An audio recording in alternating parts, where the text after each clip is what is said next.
oportunidade de estarmos aqui nessa noite reunidos no nome do Senhor Jesus, com um culto de adoração a Deus. E eu sei que o Senhor tem coisas para a minha vida e para a tua. Eu agradeço a Deus pela oportunidade de voltar a esse lugar. Acho que já tem uns 10 anos que eu estive aqui, aproximadamente, e de rever amigos nessa noite, o pastor de vocês, o pastor Vando, também um amigo, o pastor Elias, está aqui conosco. Que Deus nos abençoe. Esses homens, durante uma parte da minha vida, serviram como incentivo, combustível. Quando eu quis desistir, parar, Deus usou eles de uma maneira simples, mas disse assim: vai valer a pena, vai até o final e vai valer a pena. E eu conheci esses homens de Deus, que é bom estar nessa casa de volta. Eu não sei o que você precisa, Jesus sabe. Nessa noite é fiel para poder te dar resposta, recompensar, te fazer sair daqui respaldado pelo poder da palavra e da presença. E quando eu estive aqui há 10 anos atrás, a minha filha tinha 15 anos, Stephanie. Hoje a filha do pastor Vando tem 15, estava aqui, né? É uma das servas do Senhor aqui no grupo de louvor. E tudo que eu tinha de preocupação como pai, estou na companhia da minha esposa, de outros 2 filhos, o João, a Manu, que nem existia naquela ocasião, e de uma família que está comigo, o Lucas, a Darlene e o Davi. Quando eu vim aqui, irmão, deixa eu só contar isso em uma palavra. A Stephanie tinha um sonho de infância. Aos 3 anos de idade, quando as irmãs vinham cantar na frente da igreja, a irmã que regia ali, a Stephanie começou a fazer companhia para ela regendo. E a irmã não repreendeu ela, deixou, porque viu que não era uma criança querendo imitar, era algo espiritual. Depois de um tempo, aquela irmã recuou, veio fazer parte das irmãs aqui, deixou a Stephanie. Depois dos 3 anos, ela já regia as irmãs, mas era algo assim de Deus. Um dia foi um pregador na igreja, e no momento da pregação, ele disse assim: quem é o pai dessa criança? O pai e a mãe. Aí eu levantei a mão, eu e minha esposa, e ele disse assim: irmão, eu tenho algo para dizer para você. Deus me levou no futuro, 10, 15 anos à frente, e eu vi essa criança com um jaleco branco, sentado numa mesa com o nome de doutora, com um carimbo na mão e com uma caneta. E Deus está dizendo que vai fazer acontecer para a glória do nome dele. E ela vai curar não só o corpo das pessoas, mas a alma delas. E Deus manda te dizer que Ele vai garantir todos os resultados. Eu, quando eu ouvi aquilo, eu olhei para minha esposa e disse assim: acho que errou a promessa de endereço, deve ser outra casa. Aí Deus disse assim: só que você está duvidando, está dizendo que Ele é o dono da prata, do ouro, que Ele pode, que Ele faz. Quando eu vim aqui com a Stephanie, ela estava no pré-vestibular, lutando muito para acontecer. Para resumir a história, a Stephanie ganhou de Jesus para cursar uma universidade durante 6 anos. E Jesus pagou, alguém disse que é o governo que pagou, mas Jesus pagou 6 anos de universidade. Ele pagou o ônibus, o trem e o metrô. Ele pagou os livros, que era muito caro, a gente não tinha condição de comprar. Ele foi lá e pagou isso também. E eu não tinha condição de bancar, por exemplo, assim, uma semana, 15 dias direto de cantina ou de comida. Mas durante esses 6 anos, Deus sempre tocou no coração de alguém para dizer assim: ô Stephanie, a minha mãe fez um bolo, mas eu não gosto, eu trouxe para você. Sabe, café da manhã dela. Tinha dia que alguém disse assim: ô Stephanie, a minha mãe, ou alguém lá de casa, fez tal coisa, e eu coloquei numa marmita aqui, num tapoer, e eu trouxe para você. E aquele era o almoço dela. E Jesus cumpriu, irmão. Foram 6 anos de universidade, 2 de pós-graduação, e hoje ela atende na UTI de um hospital para honra e glória do Senhor. há 10 anos atrás, foi uma adolescente que veio para um culto, teve a oportunidade para louvar, com sonhos impossíveis. Então eu venho para te dizer nessa noite, que o que é impossível para você, para o seu esposo, para os teus filhos, jovem e adolescente, aquilo que é só prospecção na tua vida hoje, se creres em tempo oportuno, será realidade para a glória do nome desse Deus. Porque nós estamos reunidos na presença do Deus dos impossíveis. E Deus me trouxe aqui nessa noite para dizer que isso está determinado no tempo, do ano, da data, do dia, e será para a glória do nome de Deus. Se isso tem endereço, e se você crê, pode aplaudir ele.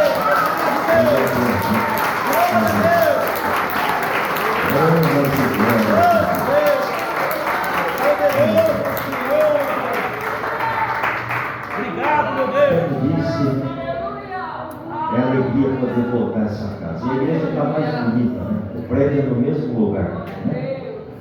Eu não sei se teve muita mudança física, mas quando eu digo a igreja, é vocês, os irmãos, as irmãs, povo bonito, bem vestido, arrumado e cheio de Deus. E o que eu mais ouvi aqui nessa noite foi a respeito de presença, nos louvores, na adoração.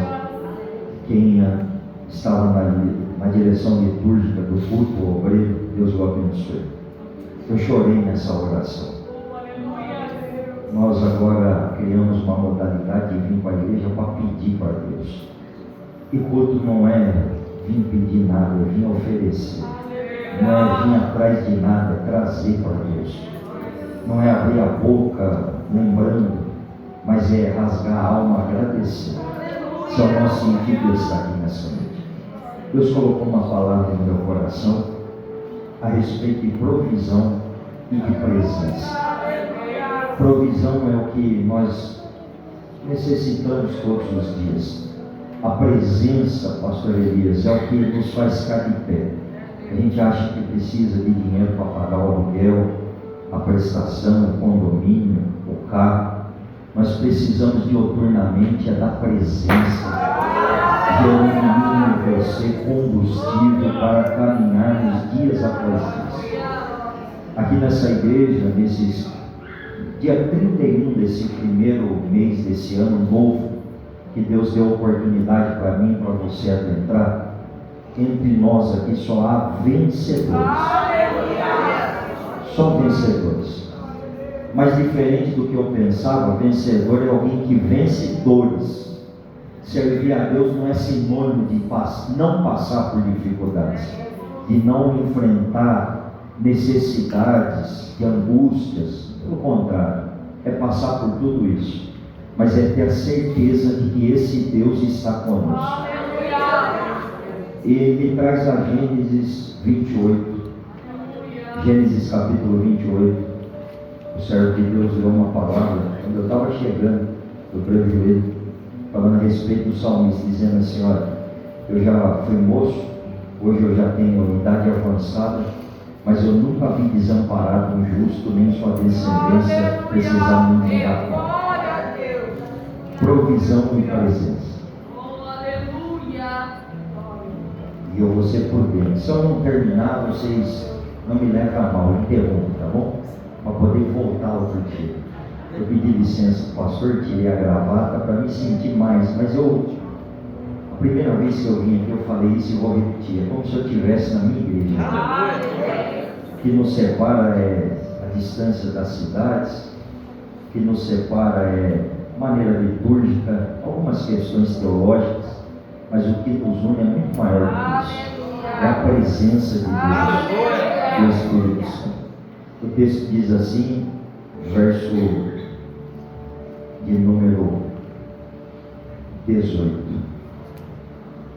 Então levantou Jacó pela manhã de madrugada, tomou a pedra que tinha posto por travesseiro e pôs por coluna, derramou azeite em cima dela e chamou o nome daquele lugar de Betel. O nome daquela cidade anteriormente chamava-se Luz. Então Jacó fez um voto dizendo: se o Senhor for comigo, me guardar nessa viagem, que não me falte pão para comer, nem veste para vestir, e eu em paz retornar para a casa do meu Pai, o Senhor vai ser o meu Deus, o Senhor será o meu Deus, e essa pedra que tem posto por coluna será a casa de Deus. Tudo que o Senhor fizer por mim, eu vou retribuir, e serei fiel ao Senhor em tudo, inclusive no dízimo. Eu não vou falar de dízimo, glórias a Deus. Essa história é muito conhecida por nós, fala dessa família patriarcal. Deus chamando Abraão, depois Isaac, chegamos a Jacó. Essa é a história de impossíveis na vida de pessoas improváveis.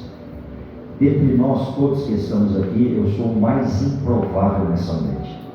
E Deus gosta de improváveis, porque quando não podemos, Ele pode operar na nossa vida, pode fazer.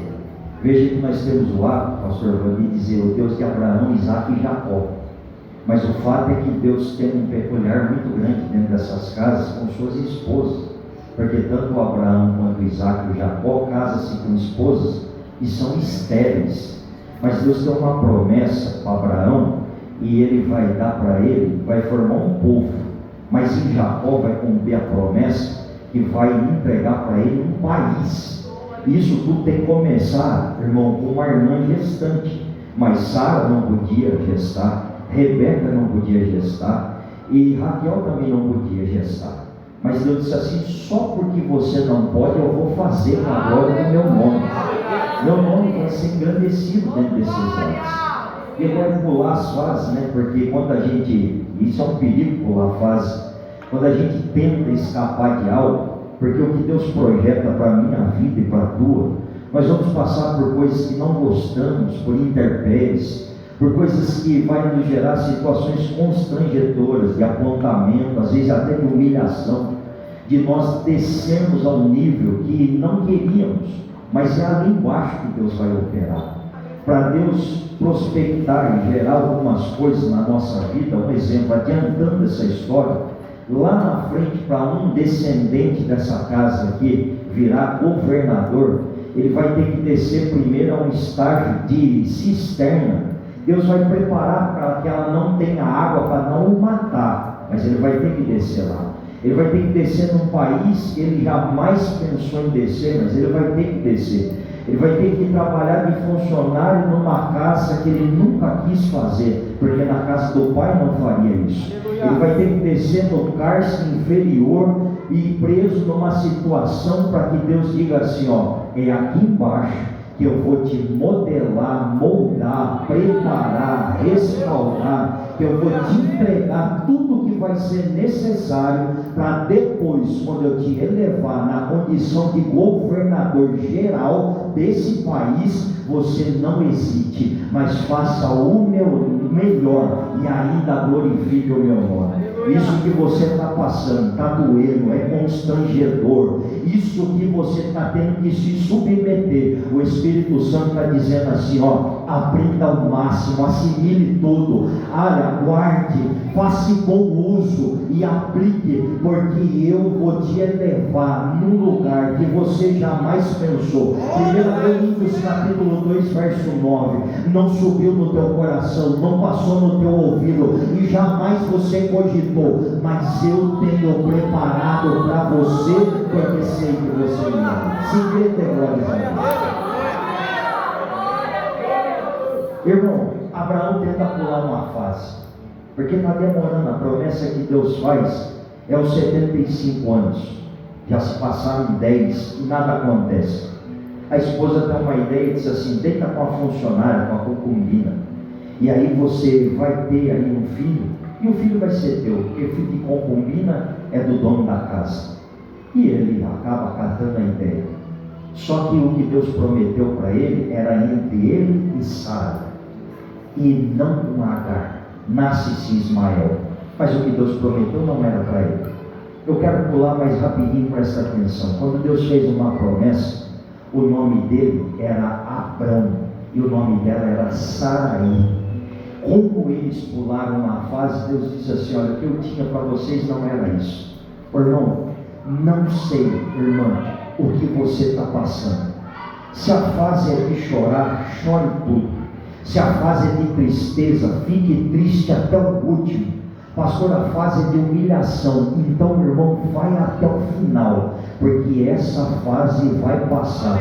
A de choro vai ser de riso, a de tristeza depois vai dar lugar para alegria, a de humilhação depois vai ser de exaltação. Porque se você pular, irmão, vai atrasar.